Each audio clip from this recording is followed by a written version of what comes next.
오늘부터 이제 14절부터 한 절씩 살펴볼 거거든요. 14절부터 27절까지 한번 읽어 놓으시면 좋을 것 같습니다. 말씀의 제목은 환난의 전조입니다. 환난의 전조라는 제목으로 오늘하고 내일까지 이틀에 걸쳐서 좀 생각해 보고, 환난의 전조, 멸망에 가증한 것이라는 제목입니다. 여러분, 전조라는 단어의 의미를 아시죠? 전조. 전조란 어떤 큰 일이 일어나기 전에 미리 보이는 징후 또는 조짐을 이야기하는 단어입니다. 마치 이제 거대한 폭풍우가 몰려오기 전에 갑자기 바람이 거세게 분다든지, 하늘빛이 시커멓게 이제 변한다든지, 심지어 또 동물들이 막 바삐 움직이고 이상한 행동을 하는 것 같은 것을 우리가 전조라고 이야기를 합니다.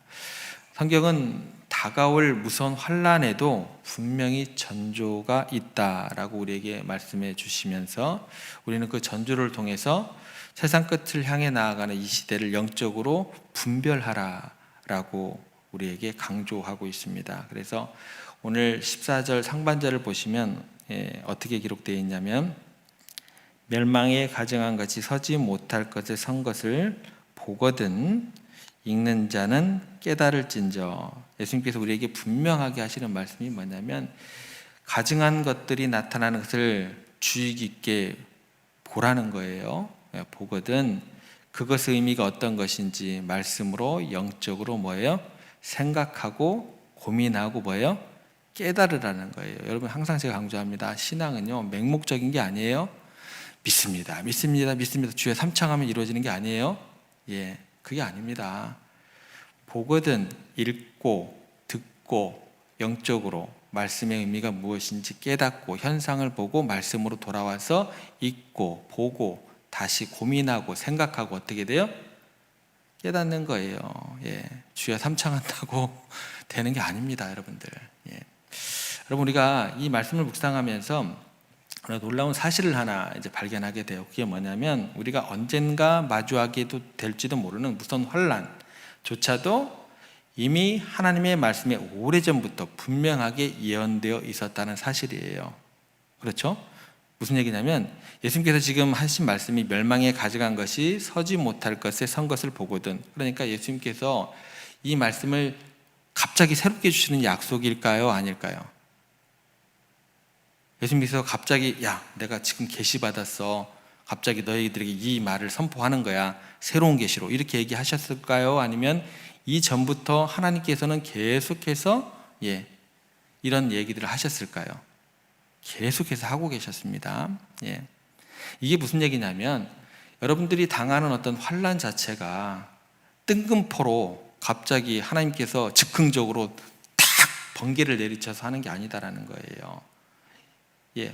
계속해서 계시로서 또 말씀으로서 이미 하셨다라는. 그러면은 이게 하나님의 큰 계획 가운데 있다고 한다면, 여러분들 마냥 이게 환난과 징후나 이런 것들이 세상 사람들이 요동하는 것처럼 두려움으로만 느껴지지 않을 수도 있다라는 거야. 하나님께서 이거 이렇게 되어진다고 했었는데 정말 이렇게 되어지네?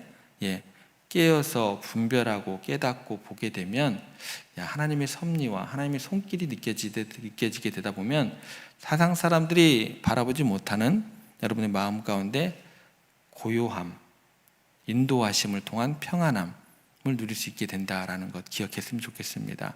이게 예수님께서 갑자기 이야기하시는 게 아니고 수백 년 전부터 말씀하셨던 내용입니다. 이게 어디에 나오냐면, 멸망에 가증한 것이라는 것은 다니엘서에 나오는 얘기예요. 그러니까 예수님께서 세상의 끝의 징조가 다니엘의 예언과 뗄 수 없이 연결되어 있음을 분명히 밝히시는 내용입니다. 이것이 우리에게 주는 메시지는 금방 제가 말씀드렸던 것처럼, 환난의 전조마저도, 심지어 장차 임할 환난 그 자체도 모든 것이 하나님의 크신 계획과 말씀 안에 이미 다 예언되어 있다는 거예요. 그러므로 우리가 살아가면서 목격하게 될지도 모르는 여러 혼란스러운 상황들, 여러분들이 닥쳐오는 그런 어려움들, 하나님의 예언이 지금 이 시대에 또는 앞으로 그대로 하나님의 말씀대로 진행될 뿐이다라는 거예요. 그러므로 우리가 어려운 시대를 만나든지 어떤 환난과 고난의 파도를 겪게 될지라도 당황하는 것을 순간으로 끝내고 영적으로 말씀을 붙들고 흔들리지 말아야 함을 여러분 꼭 기억하시길 바랍니다. 아무리 세상이 혼란스러워 보여도 하나님의 말씀과 하나님의 그 통제 영역을 벗어나서 하나님의 허락 없이 우연히 저절로 일어나는 일은 절대로 없습니다. 하나님께서 역사의 주관자 되신다는 것 꼭 기억하시기 바랍니다. 그렇다면 다니엘 선지자의 말을 주님께서 인용하셨다 그랬죠. 다니엘 선지자가 예언했고 예수님께서 직접 다시 언급하신 멸망에 가증한 것이 거룩한 곳에 선 것, 이게 어떤 것을 의미할까? 다니엘서에 이게 보통 세 구절을 우리가 가져와서 이야기를 할 수 있거든요. 제가 읽어드릴게요. 다니엘서 9장 27절에 이렇게 기록되어 있습니다. 그가 장차 많은 사람들과 더불어 한 이레 동안의 언약을 굳게 맺고 그가 그 이레의 절반의 제사와 예물을 금지할 것이며 또 포악하여 가증한 것이 날개를 의지하여 설 것이며 또 이미 정한 종말까지 진노가 황폐하게 하는 자에게 쏟아지리라 하였느니라. 두 번째 나오는 구절이 다니엘 11장 31절입니다. 군대는 그의 편에 서서 성소 곧 견고한 것을 더럽히며 매일 드리는 제사를 폐하며 멸망하게 하는 가증한 것을 세울 것이며, 마지막 구절이 다니엘서 12장 11절인데요. 매일 드리는 제사를 폐하며 멸망하게 할 가증한 것을 세울 때부터 1290일을 지낼 것이요. 반복해서 나오는 내용이 뭐예요? 증상, 징후가 뭐예요? 전조가 뭐예요? 하나님께 드리는 거룩한 예배와 제사가 폐지되고 성소, 곧 하나님의 거룩한 임재가 머물러야 할 곳이 더럽혀지고 멸망하게 할 가증한 것이 그 자리에 버젓이 세워진다라는 이야기가 기록되어 있습니다. 예수님께서 하시는 말씀은 뭐냐면 이 예언의 말씀을 가지고 오셔서 마지막 때 곧 말세에 가장 중요하고 결정적인 징조, 전조의 하나가 바로 이런 것들이다라고 말씀을 하고 계십니다. 마땅히 하나님께 온전히 예배가 드려져야 하고 하나님의 거룩한 영광이 높여 드려야 할 거룩한 곳에 오히려 하나님을 대적하고 그분의 거룩함을 무시하고 모독하는 악하고 가증한 것들이 아무런 사람들의 거리낌이 없이 부끄럼도 없이 당당하게 버젓이 자리를 잡고 세워진다라는 게 뭐예요? 멸망에 가증한 것. 하나의 사건으로 접근할 수 없는 내용이 되는 것입니다. 이렇게 되면은요, 오늘 멸망에 가증한 것이 우리 교회에 세워질 수 있는 거예요. 예. 이 예언의 그 말씀들이 이미 역사 속에서 그래서 여러 차례 부분적으로 성취가 됩니다. 이 멸망에 가증한 것들이 어떤 역사적인 사건들을 1차적으로 가리키는가에 대해서 성경학자들이 이제 몇 가지로 또 접근을 하기 시작합니다.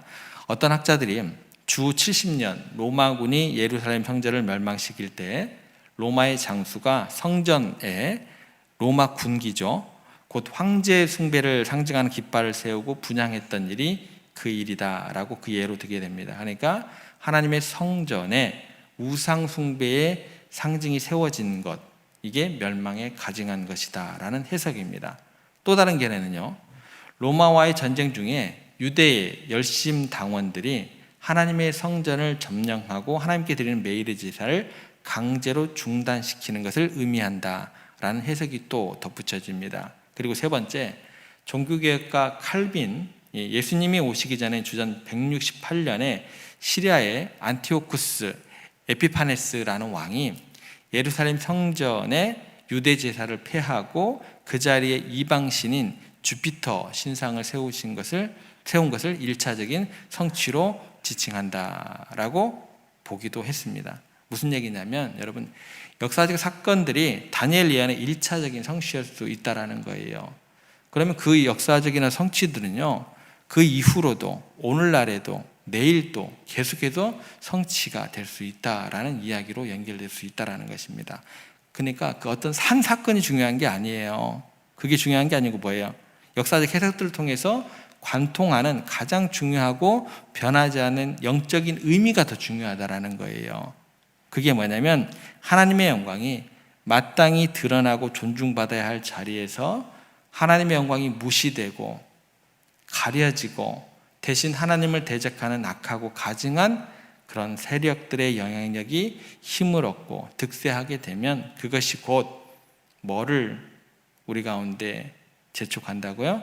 하나님의 공의로운 심판과 무서운 환란이 아주 급격하게 가까이 이르렀음을 알리는 가장 분명하고 강력한 전조가 된다라는 것입니다.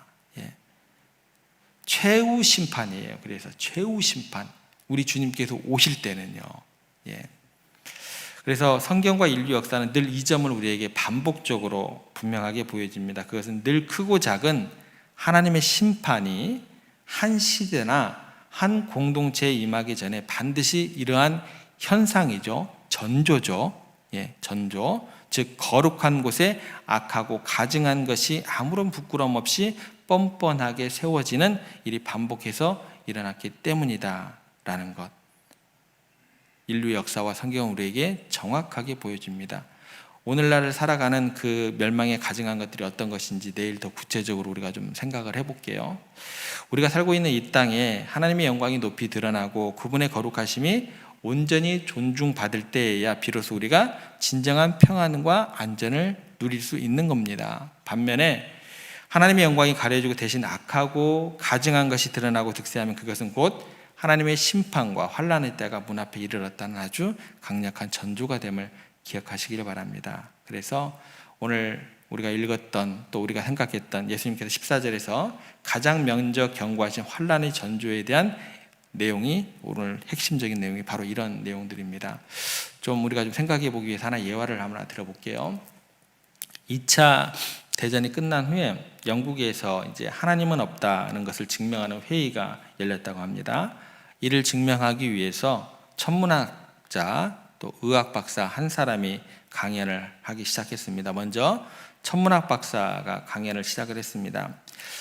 이야기를 시작합니다. 얼마 전에 제가 최신형 망원경을 하나 갖게 되었는데 이 망원경은 우리가 발견한 별들 중에서 가장 멀리 있는 별까지 볼 수 있는 고성능 망원경입니다. 그런데 제가 이 망원경으로 아무리 천체를 살펴봐도 하나님이 보이지 않았습니다.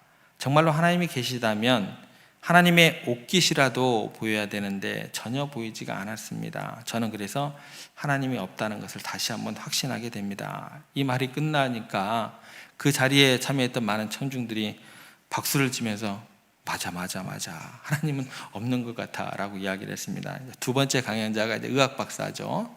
이야기를 시작합니다. 제가 평생을 의학을 연구하며 살았습니다. 그런데 기독교인들은 사람들에게 영혼이 있다라고 주장을 하는데 저는 도무지 그것을 이해할 수가 없습니다. 제가 그동안 수많은 사람들을 수술을 했고 또 시신도 부검을 했던 적이 한두 번이 아닙니다. 그런데 한 번도 제가 영혼을 본 적이 없습니다. 도대체 어디에 영혼이 있다고 하는지 도무지 모르겠습니다. 살 속에 있습니까? 뼈 속에 있습니까? 아니면 피 속에 있습니까? 이 얘기를 하니까 이제 수많은 사람들이 또 박수를 치며 끄덕끄덕 하는 거예요. 기독교들이 했던 얘기가 역시나 우리가 생각했던 대로야. 도대체 영혼이 어디 있단 말이냐. 이렇게 이제 강연이 끝나고 이제 사회자가 청중을 향해서 질문을 하라고 했더니 아무도 이제 질문을 하지 않고 있었고 사회자가 이야기합니다. 그러면 이것으로 하나님이 없다는 것이 증명되었으므로 이제 회의를 마치려고 합니다라고 이야기를 했더니 맨 앞에 앉아있던 할머니가 제가 할 말이 있습니다라고 손을 들더니 강단 위로 올라가게 됩니다. 할머니가 이야기합니다. 천문학자에게 질문을 하게 됩니다. 박사님이 갖고 계신 그 망원경은 아주 고성능 망원경이라고 하셨죠? 그랬더니 박사님이 네라고 대답을 합니다. 무엇이든지 잘 보이시죠? 네라고 대답을 했고 그렇다면 바람도 보이십니까? 그랬더니 바람은 보이지 않습니다. 그러면 바람이 어떻게 있다고 생각을 하시나요? 보이지도 않는데 하나님이 보이지도 않는다고 해서 없다고 하는 것은 옳은 말이십니까? 또 바람도 볼 수 없는 망원경을 가지고 어떻게 하나님을 볼 수 있다고 이야기를 하십니까? 천문학 박사가 아무 얘기도 못했어요. 그랬더니 이번에 할머니가 의학 박사를 향해서 이렇게 질문을 합니다. 박사님, 아내분이 있으시죠? 네. 자녀분도 있으십니까? 네. 그러면 박사님은 아내와 그 자녀분을 사랑하십니까? 네. 제 아내와 자식을 무척이나 사랑하고 있습니다. 그래요? 그렇다면 제게 칼을 좀 가져다 주세요. 제가 박사님을 해부해서 아내와 자식을 사랑하는 그 사랑이 어디에 들어있는지 제가 좀 확인을 좀 해봐야겠습니다. 도대체 그 사랑이 살 속에 있습니까? 그 사랑이 아니면 뼈 속에 들어있습니까? 아니면 그 사랑이 피 속에 들어있습니까? 도대체 박사님이 말씀하시는 사랑은 어디에 들어있을까요? 아무 말도 못했다고 해요. 여러분, 과학의 눈으로 혹은 세상의 지혜로는 하나님의 깊으신 뜻과 계획을 온전히 헤아릴 수 없을 때가 많습니다. 마찬가지로 다가올 환난의 전조 또한 우리의 제한된 감각과 세상의 관점 또 사람들의 이야기로만 제대로 분별할 수 있는 게 아니에요. 미혹되실 필요도 없고 혼란해하실 필요도 없고 당황하실 필요도 없다라는 거예요. 하지만 오늘 말씀을 통해 우리는 분명히 깨닫게 되는 게 뭐냐면 환난이라는 것은 결코 우리를 홀로 두시는 시간이 아니다라는 겁니다. 하나님의 주권 안에서 그분의 크신 계획 안에서 이루어지고 있음을 여러분들은 믿음으로 고백하시면 돼요. 그래서 그 전조로서 나타나는 가증한 것이 거룩한 것을 더럽히는 현상을 단순히 두려워할 것이 아니라 우리가 영적으로 깨어서 뭐의 안에서? 하나님의 말씀 안에서 백날 옆에서 뭐 스피커 틀어대고 차 타고 다니면서 막 이상한 빨간 딱지 붙여가지고 외치는 소리 말고요. 예. 저도 그런 거 보면 무서워 죽겠어요. 저건 뭐 하는 짓인지 싶기도 하고. 영적으로 깨어서 하나님의 말씀 안에서 그 의미를 깊이 묵상하고 분별하는, 생각하고 고민하고 다시 말씀을 가지고 묵상하면서 그런 눈을, 분별하는 눈을 가지셔야 합니다. 신앙은 주여 삼창이 아니에요. 우리가 간절함과 말씀에 합한 그 내용을 가지고 주님을 간절하게 부르는 것, 그게 신앙의 모든 것입니다. 여러분, 어떤 시대 속에서도 우리의 참된 소망은 오직 하나님께 있고 말씀 안에 있음을 기억하시기 바랍니다. 주님의 말씀은 여러분들의 길을 밝히는 등불이 되고 환난 가운데에서도 우리를 붙드시는 능력이 될 줄 믿으시기를 바랍니다. 그러므로 세상의 어떤 흔들림 속에서도 오직 주님만을 의지하고 기도하고 믿음으로 굳건히 서 나아가는 여러분 모두가 되기를, 그런 여러분들의 오늘 하루가 되시기를 주님의 이름으로 축복합니다.